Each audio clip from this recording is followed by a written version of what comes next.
आदाब नाजरीन, IND today के ख़बरनामे में आपका खैर मकदम है। हर खबर है ख़ास, उन ख़ास खबरों में से हमने आपके लिए कुछ समेट कर लाई हैं कुछ ख़ास खबरें। देखते हैं ये खबरनामा। जमीयतुल उलमा तेलंगाना व आंध्रा के सदर हाफिज शब्बीर अहमद साबिक एमएलसी ने शहरियत तरमीमी बिल की शदीद मुखालिफत की। एक प्रेस कॉन्फ्रेंस से खिताब करते हुए उन्होंने मुसलमानों से अपील की कि वो इसकी मुखालिफत में आवाज़ बुलंद करें। उन्होंने कहा कि अगर आज हम बेदार नहीं हुए तो मुस्तकबिल में आने वाली हमारी नस्लों को इसका खमियाजा भुगतना पड़ेगा। बिस्मिल्लाहिर्रहमानिर्रहीम। अभी जो कौमी शहरियत तरमीमी बिल लोकसभा में राज्यसभा में पास हुआ है, वो जो है आईन और हिंदुस्तान के दस्तूर के ख़िलाफ़ है। और फिर ये लोग जो ने मज़हब की बुनियाद पे ये जो है बिल पास किया है, ये शहरियत बिल को जो है ना पास किया है मज़हब की बुनियाद पर। हिंदुस्तान का जो दस्तूर है, वो दस्तूर जो बाबा अम्बेडकर साहब ने बनाया है, वो दस्तूर के अंदर मज़हब के नाम पे जो है इस तरह से अलग करने का जो है ना कहीं भी जो है ना कुछ नहीं लिखा गया। ये मुल्क सेकुलर है, यह मुल्क जमहूरियत है। इस मुल्क के अंदर हिंदू हो, मुस्लिम हो, बुद्ध हो, ईसाई हो, सिख हो, जो भी है ये सब मसावान, सबको हक है, पूरा रहने का हक है।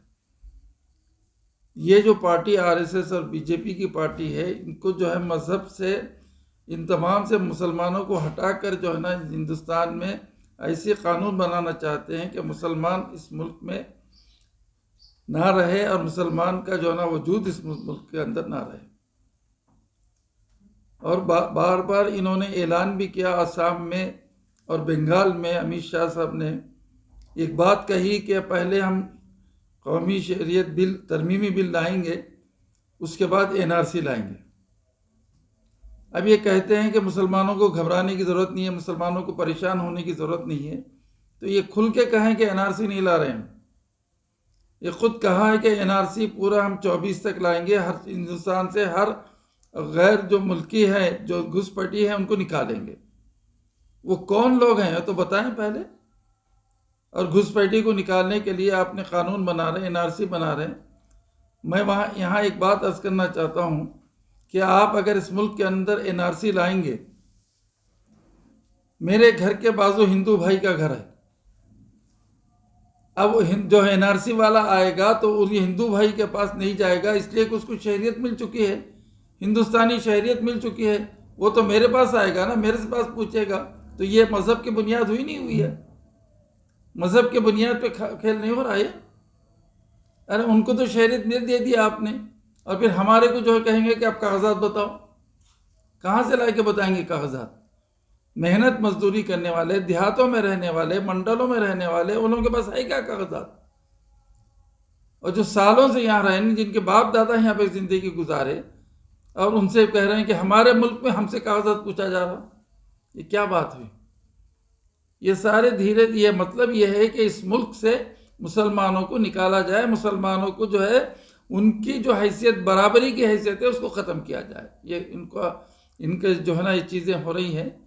तो इसलिए जमीयत उलमा हिंद ने, इससे पहले भी हमने काफ़ी जुलूस निकाले थे, और यहाँ तक कि हमने दिल्ली के अंदर 40,000 उलमा ने गिरफ्तारी दिए थे वाजपेयी के ज़माने में। वाजपेयी के ज़माने में 40,000 से ज़्यादा जो है उलमा जो है हिंदुस्तान से, खुद हमारे यहाँ आंध्र प्रदेश को, खुद आंध्र प्रदेश थी, 250-300 आदमी यहाँ से गए थे। हमने जो जेलों में गुजारे, मैं भी जेल में था। तो इस तरह ये बात नहीं है कि हम खामोश नहीं बैठेंगे। अब इब्तदाई तौर पे जमीयत उलमा हिंद ने ये चीज़ जो है ना हमको जो है ना हुक्म दिया है कि जो 13 तारीख को जुमे के दिन बाद नमाज के जो है ना मस्जिदों के सामने या आगे कहीं भी जो है एक जो है ना एहतजाजी प्रोग्राम करें, खामोशी के साथ, कोई जो है ना आवाज़ नहीं करें, बल्कि जो है ना अपने अपने हाथ में जो है प्ले कार्ड लेके खड़े हों, और उसमें लिखा हुआ है, जो चीज़ लिखा हुआ है कि हम इस जो है ना कानून को नहीं मानते, कानून हिंदुस्तान को तोड़ने वाला है, दस्तूर के ख़िलाफ़ है, इस तरह जो है ना प्ले कार्ड हम लेके खड़ेंगे, और अपने हाथों में जो है ना सियाह पट्टी बांधेंगे, सियाह जो है ना हाथों में पट्टी बांधेंगे, और ये एहतजाज करेंगे। और ये एहतजाज पूरे आंध्र प्रदेश में, तेलंगाना में, रायलसीमा में होगा, और अब तक जो मेरे को इतला मिली है, अब तक जो इतला मिली है 735 जो है ना जगहों से फ़ोन आया है, हम करेंगे इंशाअल्लाह। ये जो है ना मगरिब इशा कल तक सुबह तक 1500-2000 के करीब हो जाएंगे जो एहतजाज करेंगे पूरे आंध्र, रायलसीमा, तेलंगाना के अंदर। और कोई जुलूस की शक्ल नहीं रहेगा, ये एहतजाज करेंगे। पहली दफ़ा हम एहतजाज करेंगे, हम इस कानून को मानेंगे नहीं, वापस लीजिए अब कानून को, ये हमारा मुतालिबा रहेगा। और हम ये चाहेंगे कि जो हुकूमत को दर्ज कराएंगे, ये सिर्फ आंध्रा, तेलंगाना, रायलसीमा में नहीं है, एक ही वक्त सारे हिंदुस्तान के अंदर, एक ही वक्त सारे हिंदुस्तान के अंदर, सारे हिंदुस्तान के चप्पे चप्पे में, कश्मीर से लेकर कन्याकुमारी तक भी जो है ना ये जो बहन खड़े होंगे और हम एहतजाज करेंगे। ये एक जो ना आवाज़ है जमीयत उलमा हिंद की, क्योंकि इससे पहले भी लोग दे चुके हैं। अमन रियाली जब निकाला गया तो लाखों की तादाद में पूरे हिंदुस्तान के अंदर खुद परेशान थी हुकूमत कि इस तरह निकले थे हमारे। तो ये चीज़ें हम शुरुआत कर रहे हैं, कोई पीसफुल है हमारा, कोई जो है ना एहतजाज नहीं रहेगा। हम ये कहेंगे कि कानून को हम नहीं मानते, कानून को ये बदलो तुम, या कानून को वापस लो। यही चीज़ हमारा मुतालिबा है, ये शुरुआत है हमारी जमीयत उलमा की। ये क्योंकि मैं आंध्रा, रायलसीमा, तेलंगाना का ज़िम्मेदार हूँ, इसलिए अब तक हमारे पास रिपोर्ट आ रही है, बल्कि ऐसे ऐसे रिपोर्टें आ रही हैं कि लोग ये कह रहे हैं कि और जमातें भी शरीक हो रहे हैं, यहाँ तक कि गैर मुस्लिम अहबाब लोग भी शरीक हो रहे हैं इसके अंदर आके। तो अच्छे है, तो हम तो चाहते हैं कि भाई आएँ और आवाज़ उठाएँ, आवाज़ उठा के कहें कि ये कानून जो ना सियाह कानून है, ये कानून सिर्फ मज़हब की बुनियाद पर बनाया गया, मुसलमानों को अलग करने के लिए बनाया गया, मुसलमानों को जो है ना हिंदुस्तान के जो है ना हिंदुस्तान से अलग करने के लिए बनाया जा रहा है। लेकिन मुसलमान इसको कबूल नहीं करेगा, ना मुसलमान इस मुल्क को छोड़ के जाने वाला, ना मुसलमान इसी मुल्क में रहेगा, इसी मुल्क में उन्हें मरेगा, और जो ना मुसलमान कभी जाने वाला नहीं हिंदुस्तान से।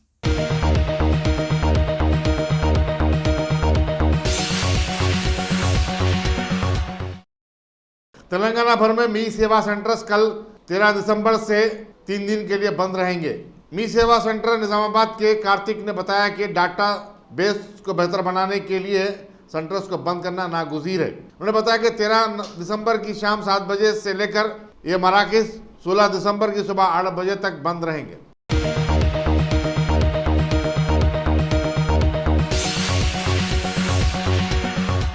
गाजी kidney centre and multi speciality hospital, गुर्दे और बवासीर के इलाज का 40 साल मशहूर हॉस्पिटल, जहां हजारों पेशेंट्स क्योर हो चुके हैं। Doctor Husaini international national award winner और दूसरे डॉक्टर्स और लेडी डॉक्टर्स की जेर खिदमत गुर्दे के तमाम अमराज का मुकम्मल ट्रीटमेंट किया जा रहा है। गुर्दे फेल हो चुके हों, डायलिसिस करवा रहे हों, याद रखिए डायलिसिस कोई इलाज नहीं, इससे 1% भी गुर्दे रिकवर नहीं होते। हाँ, डायलिसिस टेम्पररी रिलीफ दे सकता है, लेकिन हमारे ट्रीटमेंट से गुर्दे फिर से फंक्शन में आ सकते हैं। गुर्दे श्रिंक हो गए हों या सिस्ट हो, गुर्दे की पथरी हो, कैसी भी गुर्दे की तकलीफ हो, या पाइल्स यानी बवासीर, चाहे ब्लीडिंग हो या कोम, बगैर ऑपरेशन मुकम्मल क्योर ट्रीटमेंट का एक ही centre, Ghazi kidney centre, DLRL main road, opposite Vikas high school, Chandrayan Gutta, Hyderabad. Cell 9966930824 या 9391326261।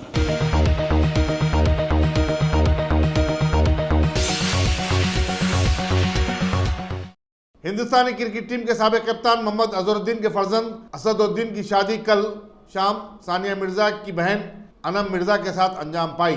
तकरीब में सियासी कायदीन, सरकर्दा शख्सियतों, क्रिकेट खिलाड़ियों, सनतकारों और अजीज वकारिब की बड़ी तादाद शरीक थी।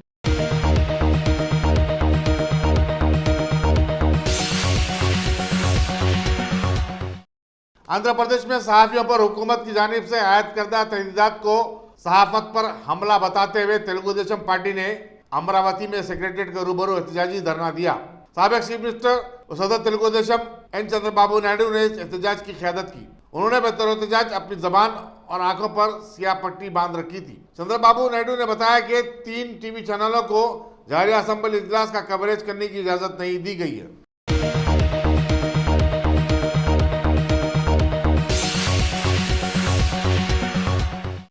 संगारेड्डी के कांग्रेसी रुकन असेंबली जयप्रकाश रेड्डी अलमारूफ जग्गा रेड्डी ने टीआरएस हुकूमत की दूसरी मियाद का पहला साल मुकम्मल होने पर चीफ मिनिस्टर के चंद्रशेखर राव को मुबारकबाद दी।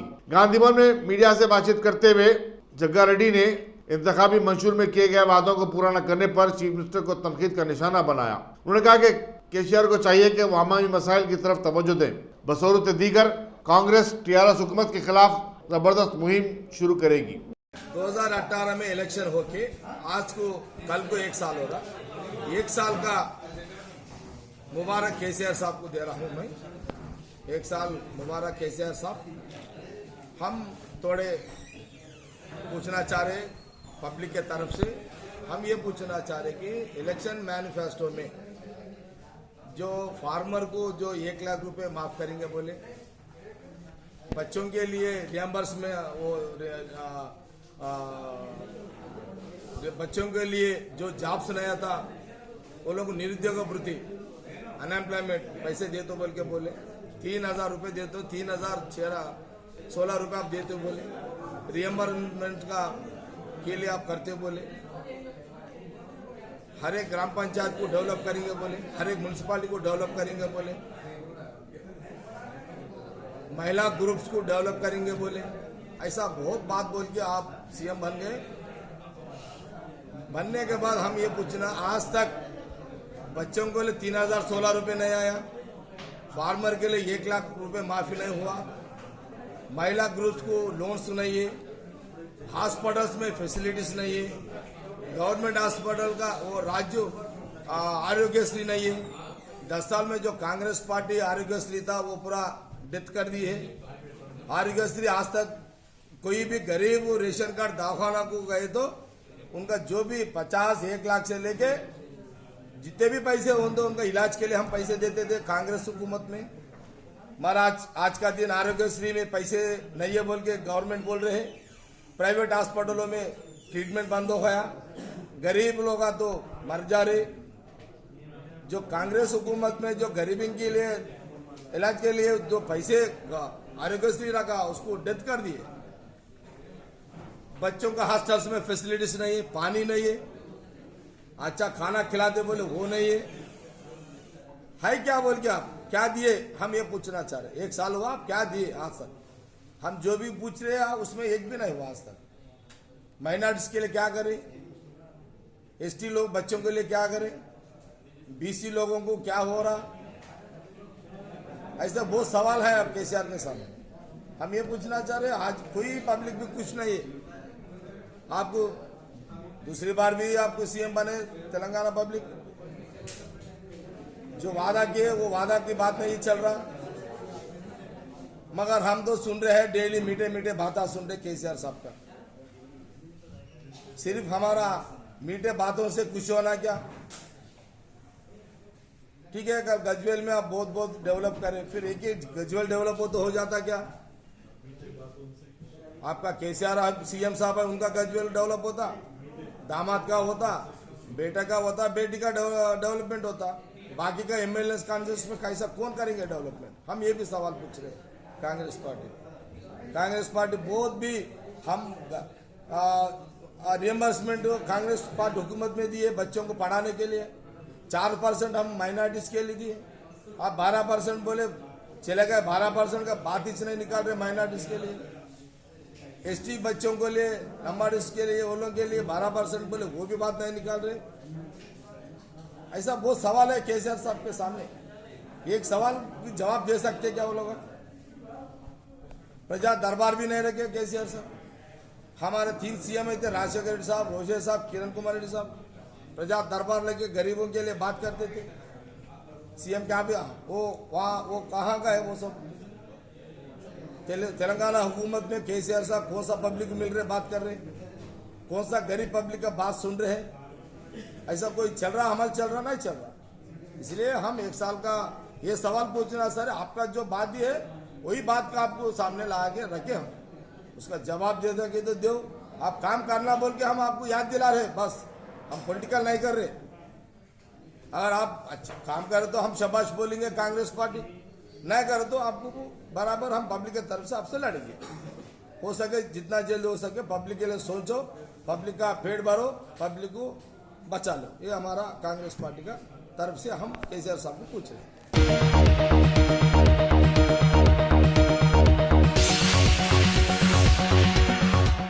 तो जहाँ जहाँ हमारी लैंड इंक्रोचमेंट हो जा रही, अगर ऐसी प्रॉपर्टी छोड़ दिए तो कोई भी इंक्रोच कर ले रहे हैं प्रॉपर्टी को, तो लिहाजा हमारे जो 2000 के करीब केसेस है। सदर नशीन तेलंगाना स्टेट वक्फ बोर्ड मोहम्मद सलीम की सदारत में आज वक्फ बोर्ड के दफ्तर वाक़े हज हाउस नामपल्ली में एक बोर्ड मीटिंग बुलाई गई थी। मीटिंग का एजेंडा था टिमरीज के तहत खोले जाने वाले रियासी स्कूल्स के लिए वक्फ की ज़मीन फराहम करना। मीटिंग के दौरान चंद वक्फ बोर्ड मेंबरान ने अचानक वॉकआउट कर दिया, जिसकी वजह मालूम ना हो सकी।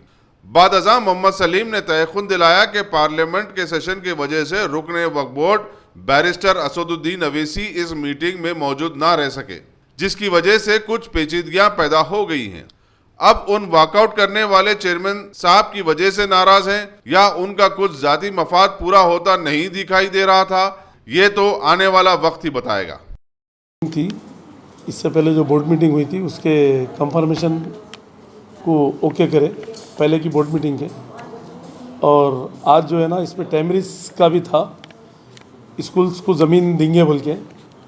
स्कूल्स को ज़मीन भी फ्री नहीं, लीज पे देने के लिए जो है गवर्नमेंट से एक प्रपोजल आया था। टेमरिस स्कूल जो माइनॉरिटी रेजिडेंशियल स्कूल जो है, तो माइनॉरिटी को एजुकेशन देने के लिए, तो जहाँ जहाँ हमारी लैंड इंक्रोचमेंट हो जा रही, तो ऐसा एक ज़िम्मेदार इदारे को दिए, जैसा टेमरिस स्कूल है, तो उसमें वक्फ बोर्ड को भी इनकम होंगी और जो है बच्चे भी पढ़ेंगे, स्कूल भी बनेंगे, तो इसमें वक्फ बोर्ड को भी फ़ायदा है, प्रॉपर्टी भी सेफ होंगी।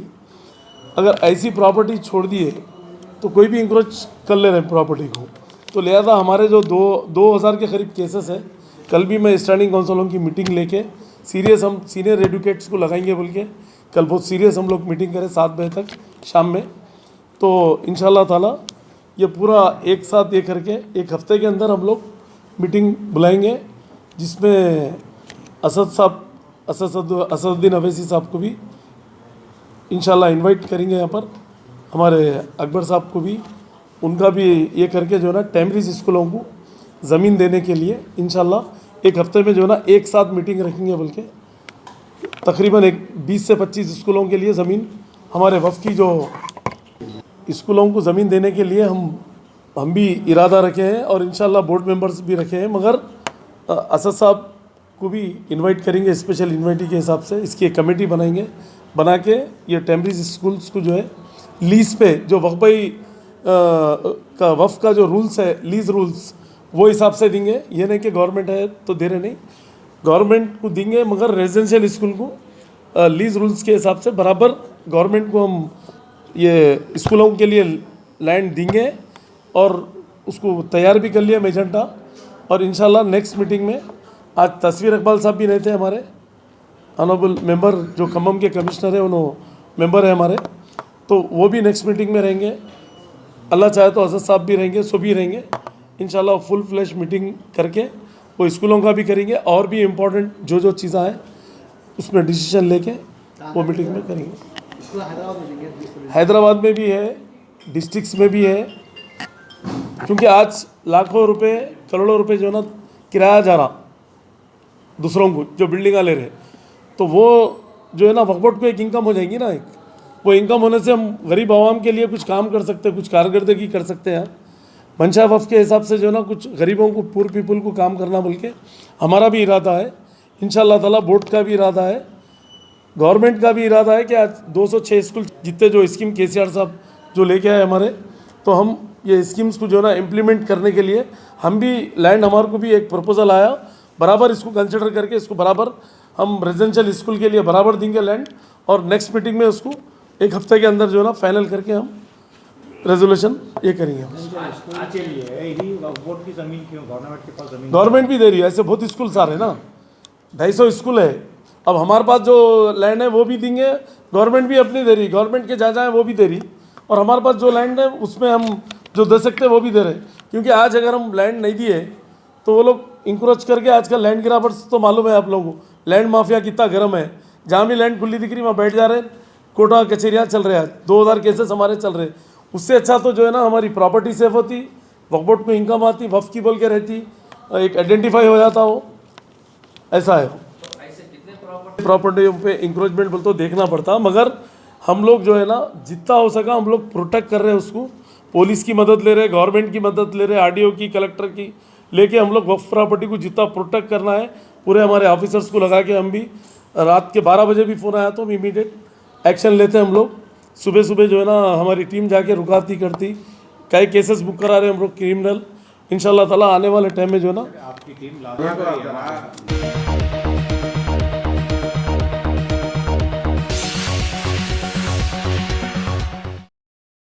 सुप्रीम कोर्ट ने अयोध्या फैसले के खिलाफ दायर करदा तमाम 18 नजरसानी की दरखास्तों को मुस्तरद कर दिया है। इन दरखास्तों की समाअत एक बेंच ने की जो chief justice S A Bobde, justice DY Chandrachud, Ashok Bhushan, S A नज़ीर और संजीव खन्ना पर मुश्तमिल था। जस्टिस खन्ना वो वाहिद जज थे जो अयोध्या से मुतालिक फैसले देने वाली 5 रुकनी बेंच का हिस्सा नहीं थे।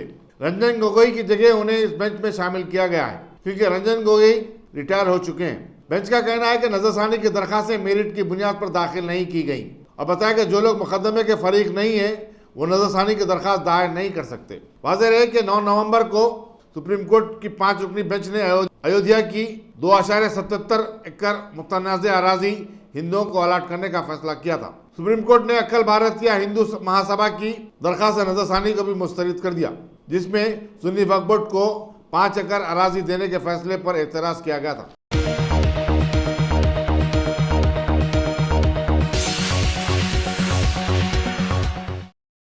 Top selection computers. अगर आप टेक्नोलॉजी के दौर में रहते हुए टेक्नोलॉजी से दूर हैं तो सोचिए मत, आइए एक बार खिदमत का मौका दीजिए। हमारे यहाँ branded computers Dell, HP, Lenovo, laptop accessories उम्दा क्वालिटी निहायत ही वाजबी दाम पर दस्तयाब है।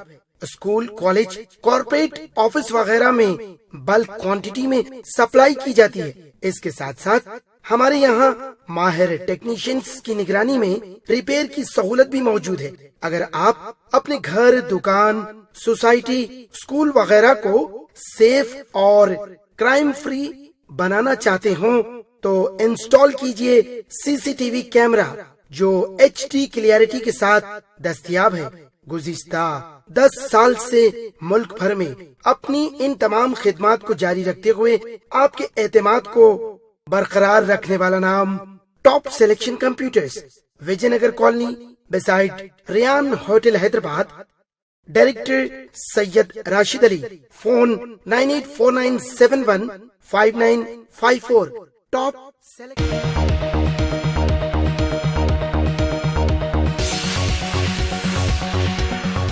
बहादुरपुरा कॉन्स्टिट्यूंसी के किशनबाग डिवीजन में शादी मुबारक और कल्याण लक्ष्मी के 72 चेक्स की तकसीम MLA बहादुरपुरा नवाब मोहम्मद मौजम खान के हाथों अमल में आई। इस मौके पर Kishanbagh corporator Mohammed Salim, Jahannuma corporator Hussaini Pasha, Doodhbowli corporator Mohammed Gaffar, Bahadurpura MRO के अलावा दीगर मजलिसी कारकुनान भी मौजूद थे।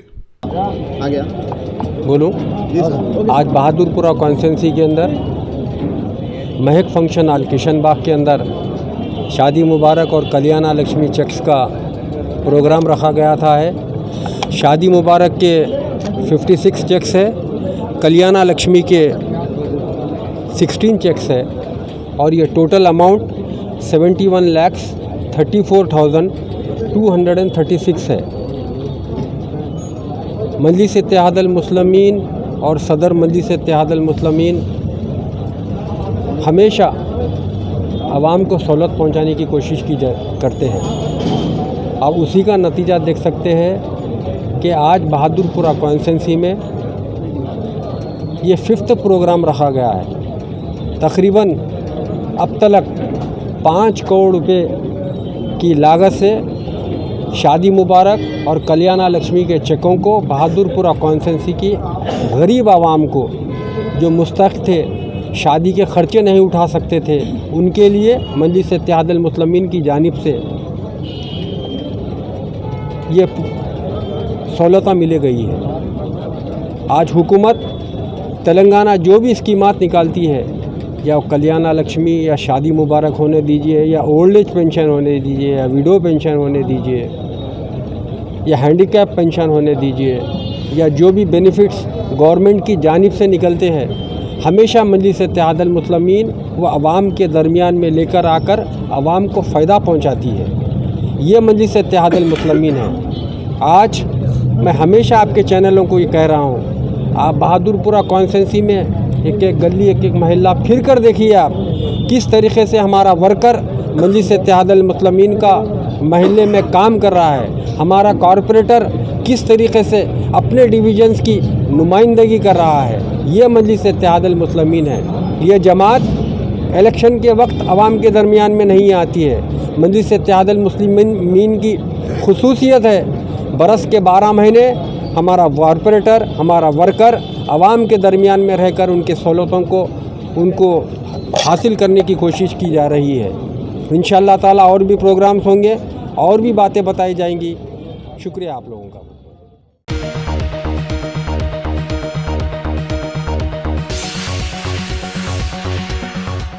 वज़ीर-ए-आज़म नरेंद्र मोदी ने साबिक़ मरकज़ी वज़ीर और एनसीपी के क़ायद शरद पवार को उनकी 89वीं सालगिरह के मौके पर मुबारकबाद दी।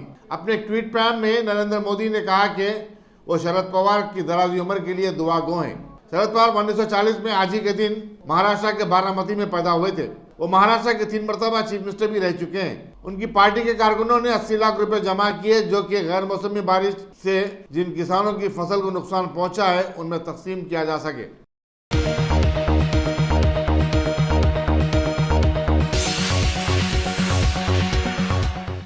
गुवाहाटी में हजारों अफराद कर्फ्यू की खिलाफ वर्जी करते हुए सड़कों पर आ गए और शहरियत तरमीम बिल के खिलाफ एहतजाज किया। पुलिस ने बताया कि एहतजाजियों ने सड़कबारी की, जिस पर गुवाहाटी के लाशन गांव में पुलिस को फायरिंग करनी पड़ी। एहतजाजियों ने बताया कि कम से कम 4 अफराद पुलिस फायरिंग में जख्मी हुए हैं। गुवाहाटी शिलांग रोड जंग का मंजर पेश कर रहा था। एहतजाजियों ने दुकानात और इमारतों को तोड़फोड़ का निशाना बनाया और टायर भी जलाए। तुलबा तंजीम ऑल आसाम स्टूडेंट यूनियन और किसानों की तंजीम KMSS ने लाता शेल प्लेग्राउंड पर बड़ा जलसा मुनक्किद किया, जिसमें सैकड़ों अफराद शरीक थे। कर्फ्यू और पुलिस तहजीज़ात की परवाह किए बगैर जोइंगार के बशमूल फिल्म और म्यूजिक इंडस्ट्री की सरकर्दा शख्सियतें भी इस जलसे में शरीक थी। ऑल आसाम स्टूडेंट यूनियन के सदर शमशू लाल भट्टाचार्य ने कहा कि वज़ीर-ए-आज़म नरेंद्र मोदी, चीफ मिनिस्टर सर्बानंदा सोनोवाल ने आसाम के अवाम को धोखा दिया है। शहरियत तरमीम बिल के खिलाफ मुख्तलिफ तंजीमों ने आज यौम सियाह भी मनाया। कमरूप जिले में मुकम्मल बंद रहा और सड़कों से गाड़ियां भी गायब थीं। गोलाहाट में पुलिस ने एहतजाजियों पर आंसू गैस के शेल बरसाए। लखीमपुर और शेरिडू अजला में काफी के बागात में काम करने वाले मजदूरों ने अपना काम बंद कर दिया था। इसी दौरान मरकजी वजारत रेलवे ने आसाम को आने और जाने वाली तमाम ट्रेनों को मनसूख कर दिया है।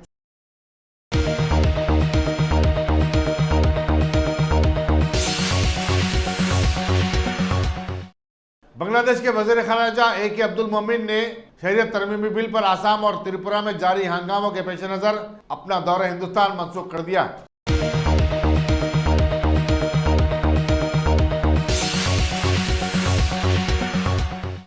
सुपरस्टार रजनीकांत आज 70 बरस के हो गए। उनके बेशुमार मुद्दाओं ने सोशल मीडिया पर उन्हें सालगिरह की मुबारकबाद दी।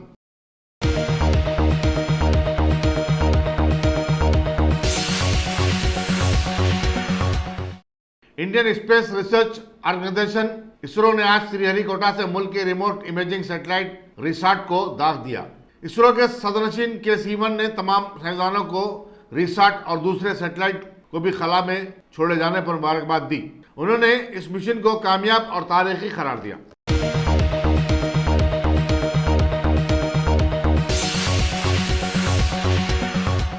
अगर आपने हमारे चैनल को सब्सक्राइब नहीं किया है तो आपको यहाँ सब्सक्राइब बटन दिख रहा है, उसे क्लिक करिए और सब्सक्राइब कीजिए और साथ ही साथ बेल आइकॉन को भी क्लिक करिएगा, जिससे कि आपको ताज़ा अपडेट मिलते रहें।